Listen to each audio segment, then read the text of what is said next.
Hello folks, and welcome to Dice Chatter. I wanted to break a mold.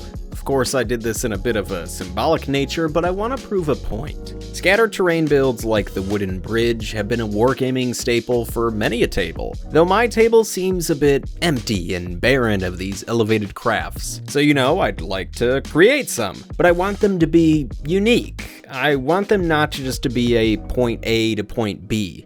They need to produce a feeling at the table. I want to think like the fighter running across this bridge of destiny. Do I take the chance across these rickety wooden planks? And if so, will I make it to the other side unscathed? Maybe the build itself can answer some of these questions, so let's not hesitate and get on to crafting. I thought it may be neat this time around to try and create this terrain piece without using any of the big ticket items in this hobby. So no Proxxon and no airbrush. Just the basics. A handful of sharp blades, a saw, and some glue. And hopefully with these tools, we can make something that evokes that feeling of desperation, willpower, and courage for our little models that we like to use in our wargames. I decided to ditch the coffee stir sticks this time around and wanted to try out a bunch of small dowels for the foundation of these bridges. Exact dimensions for the dowels and the length of the bridges should be popping up on the screen now. As you can see, we are taking those knives and small blades and create numerous interesting nicks, cuts, and carvings into each of these long dowels. Already using these instead of coffee stir sticks changes the way we look at our wooden bridges. They aren't just planks of wood sitting atop one another. They are logs, and logs I'd argue are a bit more interesting and have a fun bit of dimension. Even right now I see these trees being felled in a jungle or a forest and cut at a local sawmill. Though we cannot forget these bridges need to be functional on the tabletop. And this guy, well, he tends to play a bit of Frostgrave. So I thought, why not add a wall or two and create some cover for that fighter charging across these platforms to reach a mighty chest of gold, or a nice barrier so that archers can send down volley after volley of arrows. And at this point, we now have a number of different bridge variations, and each of these are going to be the foundation of this craft. This is now where we get the chance to kick it up a notch. We can go from simple looking bridges into something that doesn't look very simple at all. For all the years I've kept extra bits from sprues hiding away in the darkest dwellings of my basement, I finally have a good use for them. Instead of trying to create little swords, weapons, arrow flags, banners, shields, or any other small details, searching through my uncut sprues for these items will be perfect to keep these bridges simple while looking a bit extra. I mentioned at the start of this video that we need to create something unique. This is our payoff, our opportunity to create something unlike many other wooden bridges in this terrain building hobby of ours. Now, is this some sort of $1 million unheard of idea? Well, of course not. But that shouldn't stop me, or you for that matter, to take these sprue bits and these wooden dowels and craft something that is special to you. And of course, we are not done adding extra fun details, though we do have to pump the brakes a bit. We need to add a little bit of paint first.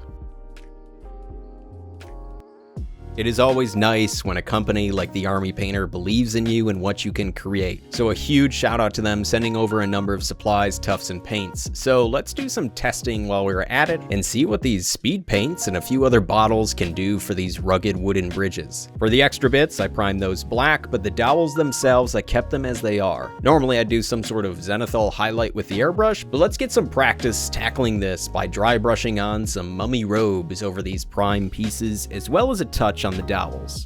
Before you are 5 speed paints, and each of these bottles has a purpose. Warrior Skin is our dark shade that we will start out with to create some darker brown tones for our wooden logs, while Aged Hide is a lighter shade, and that will be focused on the highlights. This will really start to push the red coloration I wanted to try out for this paint scheme. This we brush along the tops of each log and think about how the sun would hit each beam. Algae Green is next, and it is our main extra color, we'll call it. I really use this anywhere we want, and slowly this starts to look like someone vomited Christmas colors all over this terrain build. And for the last 2 paint bottles, Ochre Clay and Ancient Honey, I pick one or the other for each bridge we paint. This is used very similar to the green we threw on a second ago, but just a bit less. This will give us a little bit of variation in color throughout each bridge and make it pop on the tabletop.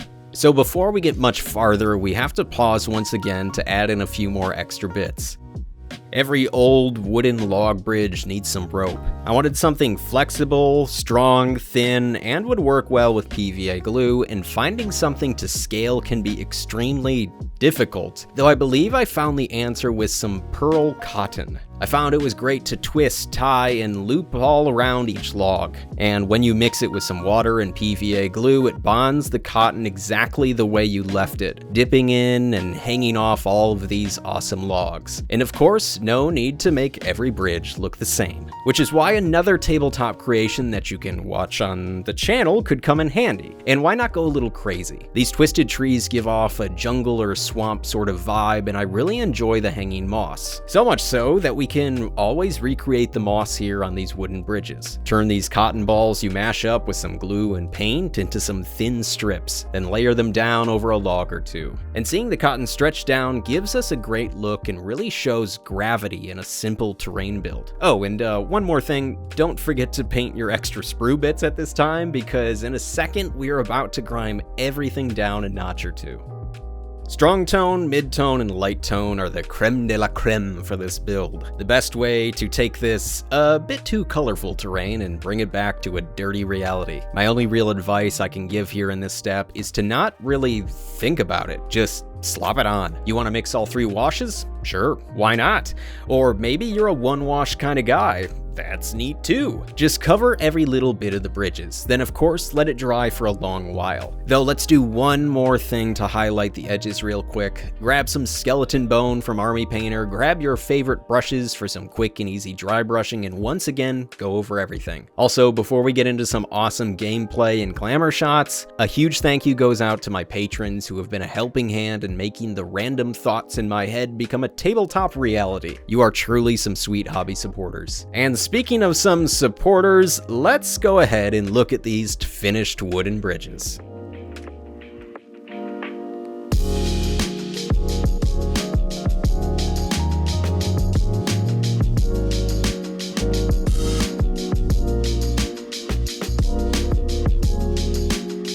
I mentioned at the start of the video that I wanted to take some simple terrain build ideas and boost them up a notch. The goal was to create something unique and playable on the tabletop, and I would say I think I hit the mark. I took into account aspects of my past builds and creations and merged them with these wooden bridges. I now see this wizard standing at the edge before 2 choices. There's a longer and safer passage, being barricaded by the wall of this old wooden bridge, or there is the quick path of danger, where he is open to the elements and an archer across the way. A difficult choice, though I'm happy that this thought process is now a part of my tabletop games. And of course, it can be part of yours too. I want to thank you all for watching, and of course, happy gaming.